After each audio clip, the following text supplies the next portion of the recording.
મારું નામ ડોક્ટર હિરલ હપાણી છે. હું રેડિયોલોજી ડિપાર્ટમેન્ટમાં એસોસિએટ પ્રોફેસરની ફરજ બજાવું છું. 25 ફેબ્રુઆરીની આ ઘટના છે.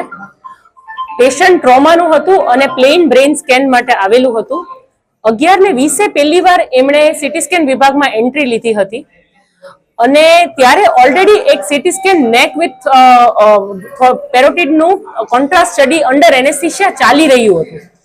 તો આપણે આવા શીશીવાળા દર્દી જેનું કોન્ટ્રાસ્ટ આપેલો હોય એને વચ્ચેથી તો ઉતારી ન શકીએ.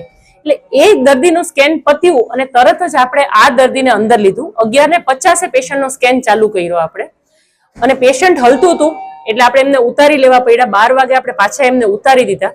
પછી શીશીવાળા સાહેબને અમારા ડોક્ટરે કોલ કર્યો અને એનું અંડર એનેસ્થેસિયા પછી આપણે પાછું સ્કેન કર્યો અને 1:20 તો પેશન્ટ રિપોર્ટ લઈને અહીંયાથી જતું પણ રહ્યું હતું. રોજના આપણે લગભગ સીટી સ્કેન 30 થી 35 જેટલા થઈ જતા હોય અને એમઆરઆઈ આપણે 20 થી 25 જેટલા થઈ જતા હોય. સીટી સ્કેનનો સરકાર દ્વારા નિર્ણય કરેલો ચાર્જ છે કે પર બોડી પાર્ટ 1000 રૂપિયા અને એમઆરઆઈ નો પર બોડી પાર્ટ 2000 રૂપિયા. ભાઈ આ જ વસ્તુ તમે કદાચ પ્રાઇવેટમાં પણ ગયા હોત ને તો આનથી ઓછા સમયમાં તો હું નથી માનતી કે થઈ શક્યું હોત. કેમ કે પેશન્ટનું અંડર એનેસ્થેસિયા આપણે 1 કલાકની અંદર એમને રિપોર્ટ આપીને એમને આપણે જવા દીધા હતા.